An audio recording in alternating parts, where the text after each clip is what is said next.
perform Umrah multiple times you want. So far, you are available, you are free, you have the chance to perform Umrah. Except during during Hajj time, and there is restriction to entering Makkah. But apart from that, you have the chance to perform Umrah anytime you want. So one of the best things for a Muslim, if you want to set out on Umrah, is to know the etiquette of how to perform Umrah. Allah subhanahu wa ta'ala in the Quran said, وَأَتِمُّ الْحَجَّ وَالْعُمْرَةَ لِلَّهِ.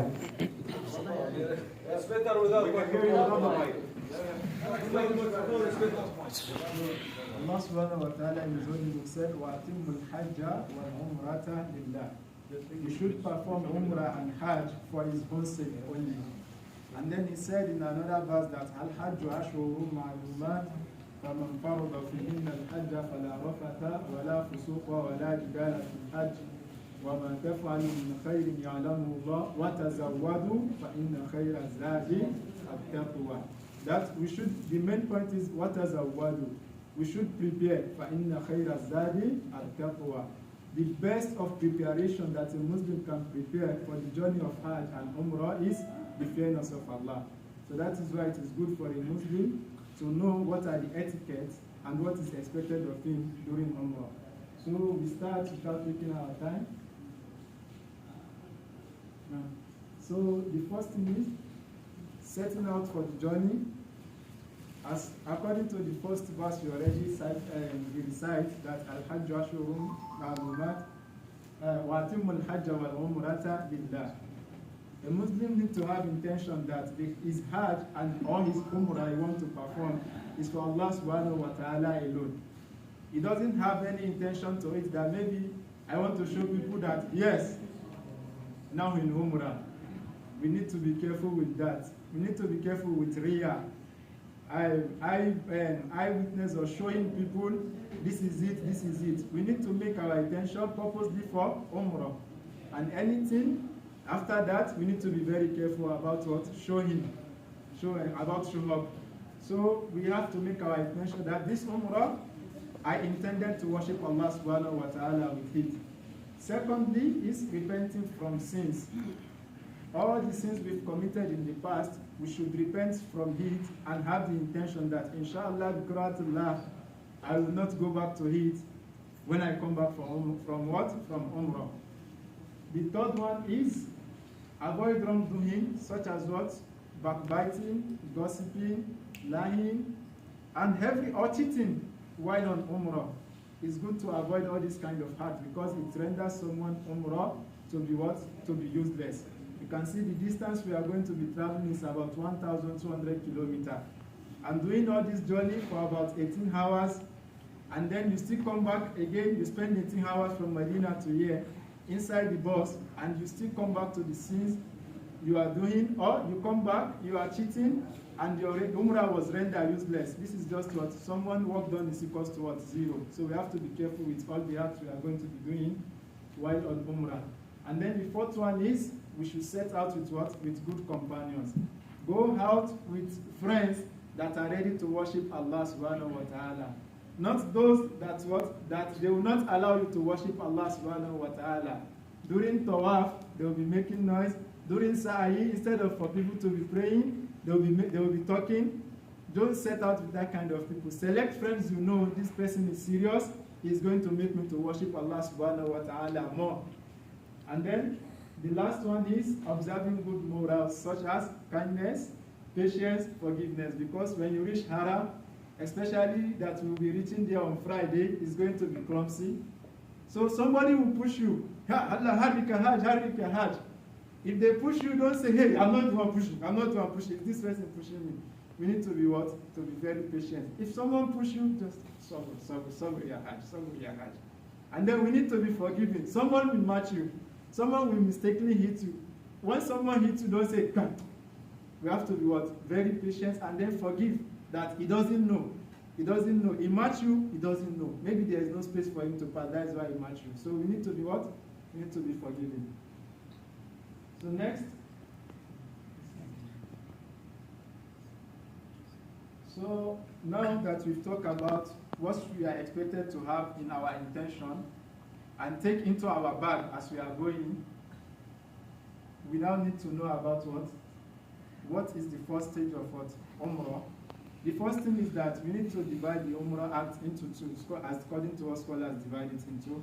We have the what? Arkanul Umrah, the pillars of Umrah, and they said it's three. The first one is the what? Is the Ihram itself, putting on the Ihram. And the second one is what? Tawaf. And the third one is what? As-sa'yu bayna Safa wal Marwa. That is walking or running, jogging between what? Safa and Marwa. These are the three arkan, these are pillars. And what differentiates pillars from the compulsory acts, arkan and wajib in Islam, is that whenever they say something is arkan of something, if it falls down, that ibadah is rendered useless. Then we have two extra things that they call what? They call it the what? The compulsion of what? Umrah. The first one is what? Cutting of what? Cutting of hair is what? Is an important act, but what? Not a compulsory part that if you don't do it, it's what? It renders the what? Umrah what? Useless. So inshallah, let's go to the first one, the miqat. Put on what? Ihram. In order to put on your ihram, when we get to the miqat, you have to reach the place called what? Miqat. And the miqat, there are 5. The Prophet ﷺ explained them in an hadith. The miqat is the place in which what we put on our ihram. And the Prophet ﷺ explained that Yalam Lam here belongs to those that are coming from what? From Yemen. That one belongs, okay, I'm coming back to this last one. That one belongs to those that are coming from what? From Iraq. And then Dhul Hulayfa from those that are coming from what? Medina. Then Jufa from those that are coming from what? From Sham.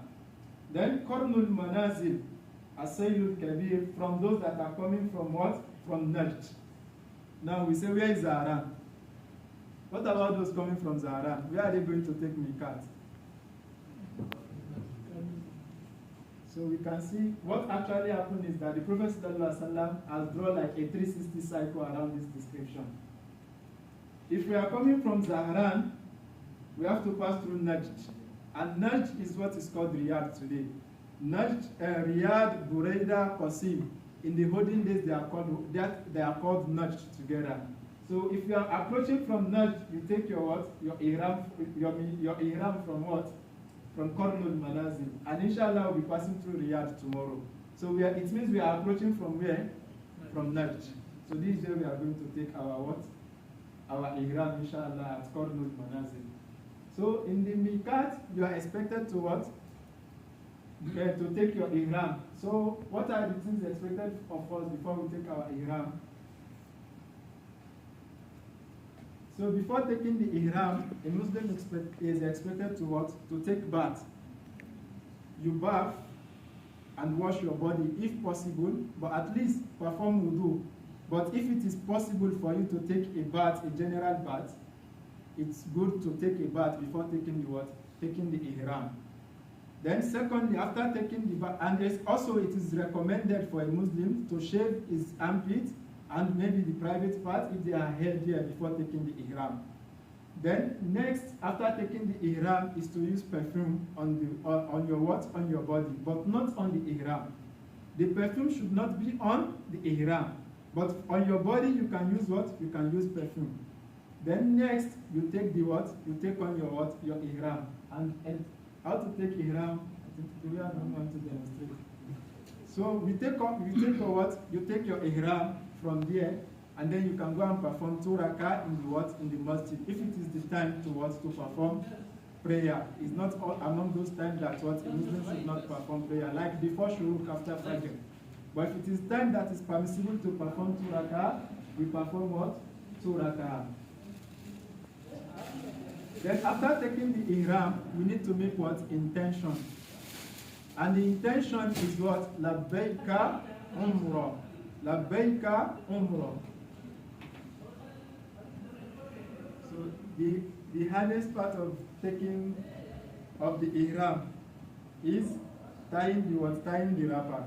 It's called izar. So there are many ways, I think there are many ways people can tight it, and I know our brothers from Asia can tight it more than us from Africa because we don't usually tight it. So some people recommend you to tight it like this.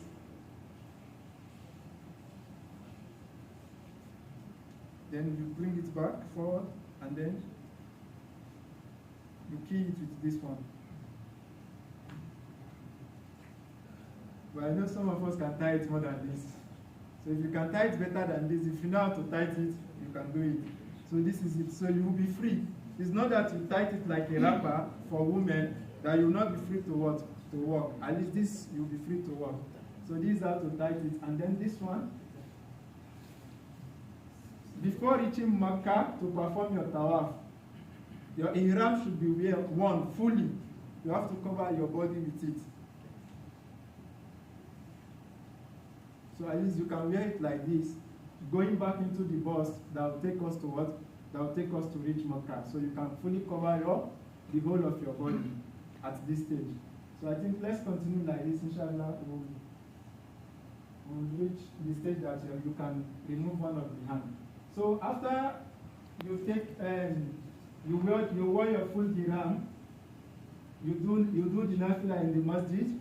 We said you should also make intention while taking the ihram, after taking the ihram. And the intention is what? Labbaika Umrah.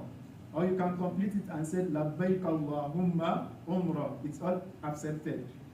But there is a condition that they ask someone to what? To specify. In case he is thinking that maybe I have someone in Makkah who is going to see me, I have someone in Makkah that if he sees me, he's going to harass me. I have someone in Makkah, if he sees me, he's going to cheat me or something like this. I'm afraid of him. So it is good to attach a condition that's what? فَإِنْ حَبَسَنِي حَابِسٌ فَمَحَلِّي حَيْثُ حَبَسَتْنِي. In case if there is anything that is going to stop me from completing this Umrah, so my Umrah is terminated at where that incident occurred. Maybe you owe someone money, and then you are going to approach him there, and he's going to arrest you there, and you wish to pay him back when you get home, that we'll settle the case when we reach home. And you saw him, you are just doing your first tawaf and second tawaf, and then you saw him, you can quickly just go out and drop off your Umrah. So you have nothing to do because you already specified the condition that what? فَإِنْ حَبَسَنِي حَابِسٌ فَمَحَلِّي حَيْثُ حَبَسَنِي.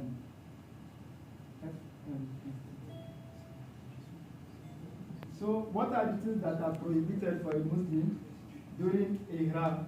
The first thing is we cannot cut our nails. We cannot remove from the nails. So that is why it's good to cut it before what? Before taking the ihram. In case you know your fingernails are long, you can cut it. Well, when we say shaving also, yes, cutting your fingernails is also there before taking ihram. So you should cut it in case you know you feel uncomfortable before finishing your umrah. When you see your fingernails long, you can cut it before taking your ihram. Secondly, you should not remove anything from your hair after taking the ihram, except from mistake. If it happens by mistake, then there is nothing to be done on it. Then next is that what? The use of perfume on your body, you cannot do that. Afterwards, after taking the ihram, on the ihram or on your body, you cannot use any one of them.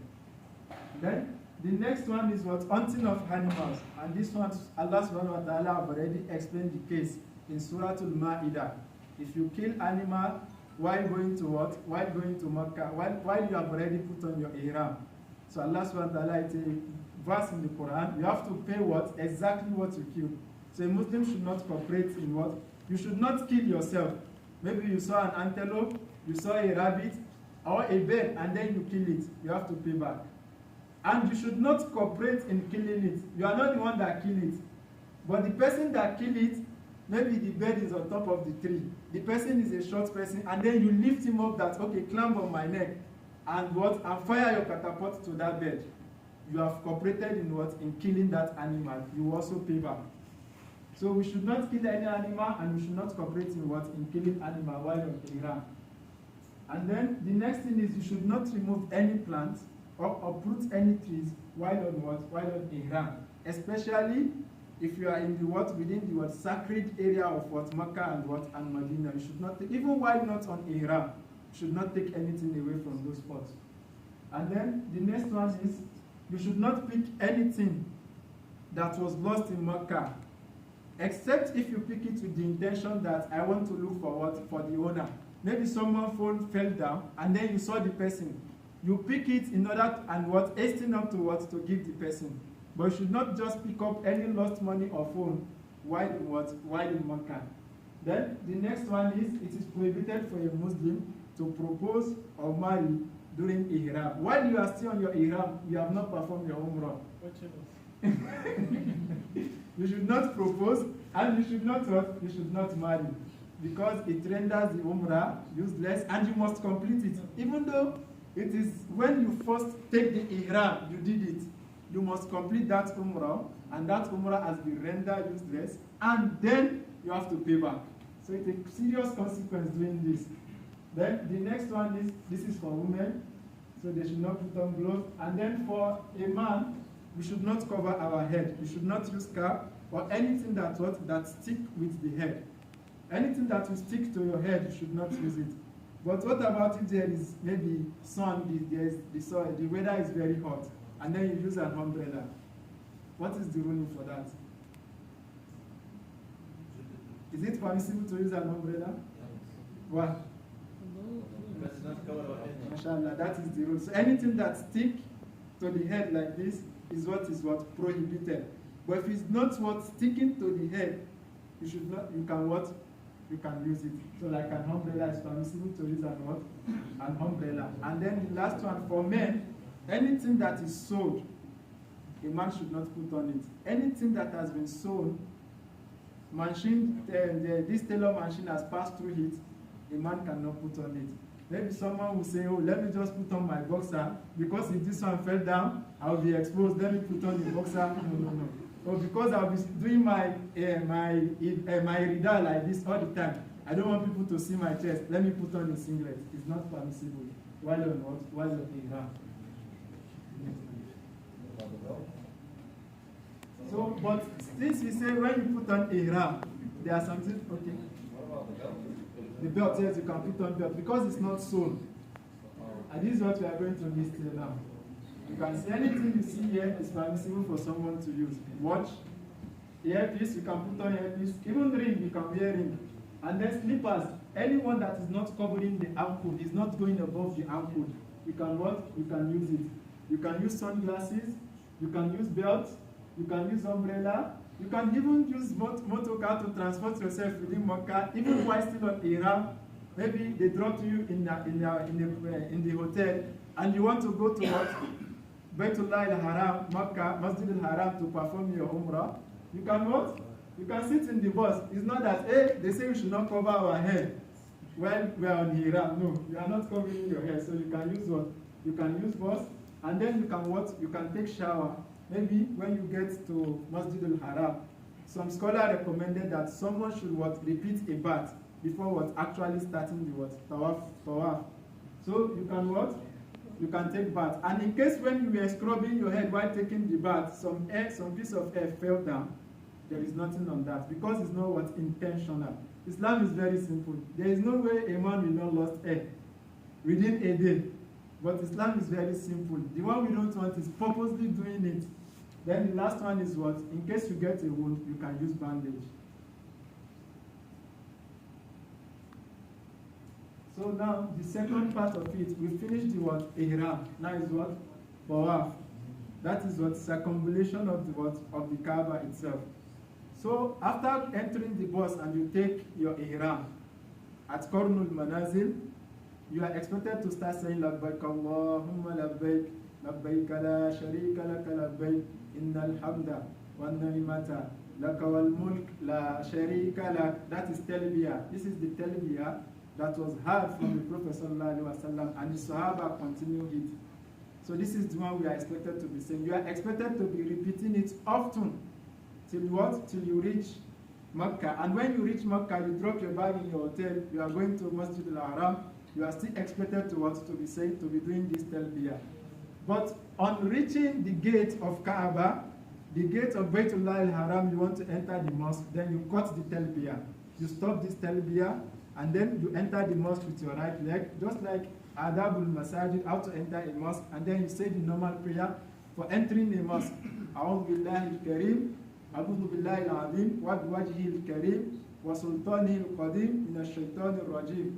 Bismillah, wa salatu wa salamu ala rasulillah, Allahumma ftali, abwaab rahmatik. The same thing applies at what? At the entrance of what? Of Kaaba. And when you enter, now you go down. I think mostly we enter through the what? Maybe through the first floor, close to the first floor. You have to take a lift down before you can get to the what? To the motaf, where the motaf is, where the tawaf, where the Kaaba itself is located. When you reach the Kaaba, the first thing you are going to locate is, so on reaching the ground floor where this Kaaba is, the first place you should try to locate is the what? Hajarul Aswad. So you can come in from this side, you can come in. There are different bab, they have their name, Babul Salam, Babul Fatih. Once you enter from any one of them, you should try to what? Locate this what? Hajarul Aswad. And when you reach Hajarul Aswad, if it is possible for you to kiss it, you should kiss it. But in case there is what? It is clumsy, there is congestion. If it is possible for you to touch it and then kiss your hand. Even though if you can touch it with a bottled water or a stick in your hand, touch it and kiss it. But in case there is still congestion, you are not able to reach here where you can point and touch it. You are about here. Just what? Point to it and then what? Don't then kiss your hand. Then when you touch it, if you point at it, you don't have to what? To kiss your hand. Just say Bismillah, Allahu Akbar. If you point at it, don't kiss. Or you use a stick to point. Or you use anything to point. Don't kiss that thing. But in case you touch it, you have to what? You have to kiss your hand and say Bismillah, Allahu Akbar. Then you start. On reaching there, you have to put the what? The Kaaba on your what? On your left. And then before you start, you have to what? Change your mode of what? Of this ihram. Before we said you can what? Cover the whole of your body. Now you have to do what is called al-intiba. That is, you remove what? This right hand. You have to what? You have to remove the right hand and let your left hand be what? Be covered. So you do something like this. So anyway you can tight it, just try to get it that what? Your right hand should be what? Opened. This one should be what? Should be open. And then you put Kaaba on your what? On your left. And then you start what? Circulating the Kaaba from the what? Hajarul Aswad. From the point of Hajarul Aswad. It is not permissible for a Muslim to enter this point. It is called the Hijr because it's part of the Kaaba before, so it's not permissible for a Muslim to what? To do tawaf into this region. Just you pass through this place until you round, and then you reach this side that is called the what? Ruknul Yamani. So when you reach the Ruknul Yamani, if it is possible for you to touch Ruknul Yamani, touch it, and then you don't have to kiss your hand. Just touch, and then what? You go. But if it is not permissible for a Muslim to touch the Ruknul Yamani, then you should just not pass and go. You don't have to point to Ruknul Yamani like Hajarul Aswad. When you see that it is congested, just pass and go. And then from Ruknul Yamani to what? Hajarul Aswad point, the prayer you say is what? Rabbana atina fid dunya hasana wa fil akhirati hasana wa qina adhaban nar. From here to here. This is the sunnah of the Prophet sallallahu alaihi wasallam. You can make any prayer from this point until you reach Ruknul Yamani. But when you reach Ruknul Yamani, it is the sunnah to cut that prayer and do what? Rabbana atina fid dunya hasana wa fil akhirati hasana wa qina adhaban nar. So when you reach Hajarul Aswad back, you have to do the what? The first what? The first shot. You have to do the what? The first round. Then you do it again. Bismillah Allahu Akbar. If you point at it, Bismillah Allahu Akbar. Then what? You go. You come and you reach Ruknul Yamani. You repeat Rabbana atina fid dunya hasana You reach here back, you make 2. And that is how you are going to complete what? The 7th round. Understood? If Now, anyone, any question? No. if anyone completed 6 rounds and he thought that might be I completed 7, so is there any? If you are doubting, even if Yeah, the issue of if- doubting is 6 or 7, Yeah. it's better to choose the least one. So you will be safe that what? You complete it. To make it at least 7. You understand? It is safe to choose the least one and then complete what? The 7th one. Understood? Should we move faster in 3 Yes, cycles? I forgot. So thank you very much. I really appreciate that. So in the first 3 tawaf for a man, it is expected to what? You jog a little. It's called a ramlu. You what? You hasten up what? A little. But it's not that you'll be running. Just if you have the chance, you hasten up. And if you don't, just take your leg, make it faster than what? The other ones. So that is how you what? You do what? You do the what? Tawaf.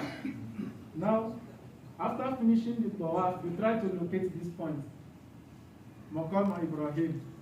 So Allah subhanahu wa ta'ala said, وَاتَّخَذُوا مِن مَقَامِ إِبْرَاهِيمَ مُصَلَّى. That we should make Maqam Ibrahim a point of what? Prayer. If you have the chance, anything from here to here in Kaaba to make prayer around it, it is good. But even if you did not find space, and the space you find was around here, you can do your prayer anywhere. Even if it is upstairs, you can do your prayer anywhere. But it is most permissible to make your prayers around the Maqam Ibrahim if there is space. And then it is recommended to what? To pray the first rakah with what? Suratul Kafirun. And then the second rakah with what? Suratul Ikhlas. But you can use any other surah. It's not a compulsion, but this is what is recommended. So now, if you do this, you finish the second part that is called what? Al-Tawaf. Nowadays they put like some perfume on the Hajar Aswad. So we are not permitted to apply those. Somehow we'll put our hand on this or we'll touch it, then we can touch our haram. Then No, that is one of the things that is not good while doing Tawaf. Rubbing the Hajar Maqam Ibrahim, rubbing the Kaaba, just rubbing your hand on it is not permissible while doing Tawaf. It's not good. So I think that is the next slide. So these are some of the things that are not, that someone should avoid while doing what? While doing Tawaf is, we've said you should avoid what? Going into the Hijrul Ismail, because it's part of the Kaaba before. So you have to go what? Outside it. And then you can see you're touching and wiping the hands over all the corners of what? Kaaba, or covering up of Maqam what? Ibrahim. You should be using your hand to be what? To be rubbing it. It's not permitted. And then the pushing of crowd and men and women. You should be pushing, where you saw women already going in what? In clique. Then you fall into them purposely, is not what? Is not permitted. So we've explained this part too. I was asking about the initial ones, like at the starting when we touch the Hajar Aswad and then we give up. If you use your hand to touch it, you kiss. Yes, and at the time some things like some perfume or other is applied on Hajar Aswad. Nowadays they just apply that. Okay, they used to shine, they used to rub it with perfume, yes. So you're asking about the rouge. I just asked if there is some other or something like that on Hajar Aswad, and then you touch it. And then before starting our tawaf, we touch it to like kiss it or so. If then we'll put our hand on our ihram. Okay. I think President will answer this question. They put a perfume, they rub the perfume on Kaaba, Hajar al-Aswad, and then you touch it, your hand starts smelling perfume. So he's asking the opinion. Okay. For that one, when you are in the state of Ihram, you put perfume on the body before the state of Ihram. After you enter the state of Ihram, you put perfume on the body. yeah, the thing is, if in a situation like that, you go to the Hajar al-Aswad and they perfumed it. When you touch it and you kiss it and you observe there is perfume, you shouldn't put it on your ihram or put it on your body because you did not intentionally get the perfume. do we get it? It's not intentional. So when you get it like that, don't rub it on your body or rub it on your ihram. No, just go as normal. Allah Ta'ala. So that is the case. It's not an intentional lot, touching.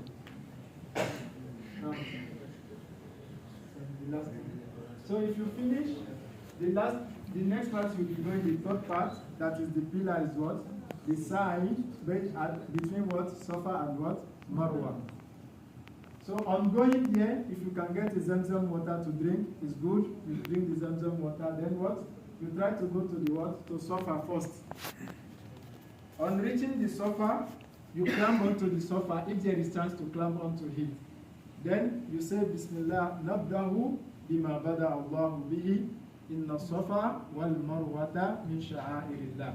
When you reach there, you have to say Nabdahu bima bada Allahu bihi. We are going to start with what Allah started what? With it. Inna Safa wal Marwata min sha'airillah. Verily, Safa and Marwa is part of what? The sacred, some of the sacred ground of what?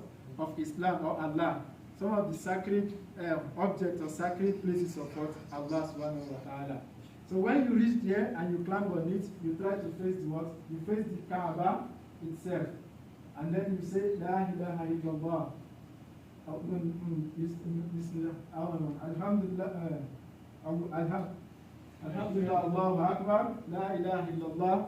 وحده لا شريك له له الملك وله الحمد وهو على كل شيء قدير لا إله إلا الله أنجز وعده ونصر عبده وهزم الأحزاب وعده. Again, لا إله إلا الله الله أكبر لا إله إلا الله وحده لا شريك له له الملك وله الحمد وهو على كل شيء قدير لا إله إلا الله أنجز وعده ونصر عبده وهزم الأحزاب وعده. You say it what? 3 times, and you can make any prayer between what? Saying what? Those 3. Is it clear? Yes. So after making this prayer 3 times, you start what? You start going between what? The lines of what? Safa and what? And Marwa. So when you start going between Safa and Marwa, you reach a point where there is a what? A green light. When you see that green light, it means you have to hasten up what? A little. And when you finish around the green line, you have to what? You have to stop hastening up and what? And then you walk. After you walk slowly, you climb up onto Marwa and you repeat the same thing you do on Safa, except you don't have to say, Nabdaw bima bada Allahu bi inna Safa wal Marwata min sha'airillah. You don't say it again. You start from what? La ilaha illallah wahdahu la sharika lah. لا إله إلا الله الله أكبر لا إله إلا الله وحده لا شريك له له الملك وله الحمد وهو على كل شيء قدير لا إله إلا الله أنجز وعده ونصر عبده وهزم الأحزاب وعده. You say it 3 times and then you make prayer between them. After completing the 3 times, then that is what you have completed what? Number 1. That is your first what? The first round. And then you move back to what? To Safa as second round. You don't count it as what? 1, going and coming as what? As 1, which means you are going to do 14. But going 1 and then coming back as what? 2. Again, you go, you repeat the same thing, the same prayer. You make it what? You go here to Marwa 3 and come back 4. Then 5, 6, and then what? 7. So you are going to finish on what? On Marwa. And then you can make prayers after finishing on Marwa, and then you go and what? You go and cut your hair. After, for a man, you can either what? Reduce the hair totally, you make it like a skin cut. You cut it to 0 level.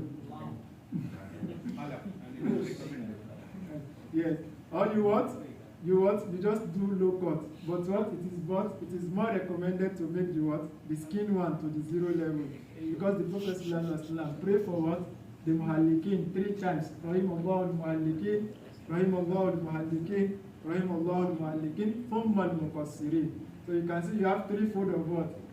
Ajr than the person that just removed. And then the Quran also, Allah subhanahu wa ta'ala said that what? Muhallikin or Rusakum wa Muqassirin. So he mentioned those that what? That go to the 0 level than what? Those that just what? That trim their hair.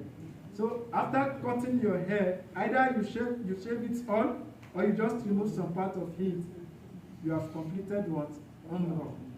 And all what you said is prohibited before has become what? Halal. Except removing things from Kaaba, taking things out of Kaaba is not permissible at any condition. So this is so I think the next part is now is talking about what? Ziyarah. We'll be doing what? Ziyarah. And this is just a recap of what you want a Muslim to know while doing Ziyarah. That if you do Ziyarah after finishing your what? Umrah. Maybe you visit Medina or you visit Garu Thawb, you visit what? Garu Hira. What we want you to know, you visit Arafah site, you want a Muslim to know that what some of the place that you are going to do is Ziyarah, you are going to earn reward while doing it. Like visiting the Prophet Masjid. Now, visiting the Prophet Masjid, you have reward, thousands of fold of rewards when you visit it. And then when you visit all this kind of place, you feel what? You feel connected to Islam. You feel connected to the history of Islam. Like you have the chance to what? To kiss the Hajarul Aswad. Just know how you feel that you kiss what Sayyidina Umar sallallahu alaihi wasallam kissed and said, Inni a'lam annaka hajarun la tadurru wa la tanfa. I know you are a stone. It doesn't benefit, and what? You cannot do any harm. It is very sure that what Sayyidina Umar what? Kiss it. So feel like I'm kissing what Sayyidina Umar kissed. You know how it feels. And if you are in those areas, you have like an assurance that about 90% to 100% probability that I walked around the area the Prophet ﷺ ever walked when he was living. Or even in his masjid in Medina, you have the chance that there is probability that you passed through where the Prophet ﷺ have ever passed through. Then the next one is that what? Recognition of what? The sacrifice the Sahabas rendered toward Islam. When you go to Uhud, you will see the what? The grave of what? Of the Sahabas that were killed there. That is where Sayyidina Hamza was buried. You will see the grave. You have to make prayers for them. Even the Prophet ﷺ's teeth was removed during the Battle of Uhud. Uzaifa ibn Yamama was what? Was killed during the Battle of Uhud. Lifting the flag, he cut his right hand, cut his left hand. He failed to what? To let that flag of Islam to go down. He grabbed it with his what? With his leg. You should feel those connections that no, these people have sacrificed their life towards what? Propagation of Islam. They moved from Mecca to Medina on camel, on donkey. Now, if you tell any one of us that let's go to Mecca and Medina, we'll be going by donkey. We'll be going by camel. We'll feel it like, no, some people cannot even use what? They will use slaves. So you should recognize the contribution they made toward Islam. When you recognize that contribution, even if some people are abusing them, they did this after the Prophet, they did this after the Prophet, you will never do it because you know if they say it is you, you are at your home and you are called for war, will you go? So recognizing their contribution will make us to value them. Like Salih Abdul Qudus said, لا تخذ في صب سادات مضى إنهم ليسوا لأهل للزلة. Don't ever follow them to be what? Abusing the people of the past, the Sahaba, because they are not the people what, that you should joke with, or you should what? You should underrate their contribution to Islam. And then number 4 is that what? We know what Islam passed through before it reaches where it reaches today. There were many idols in Kaaba before, up to 360 or how many they mentioned. There were many Kaabas around Kaaba, many idols around Kaaba before. How the Prophet ﷺ fought and overcome it and make Kaaba to where a Muslim will enter. Some people will still be taking Snapchat. You should know that what? Islam passed through a lot and then it reaches such as at ease. But we don't have to take that ease for granted, that we will not recognize that this religion is a religion we should practice with piousness and what? And sacrifice.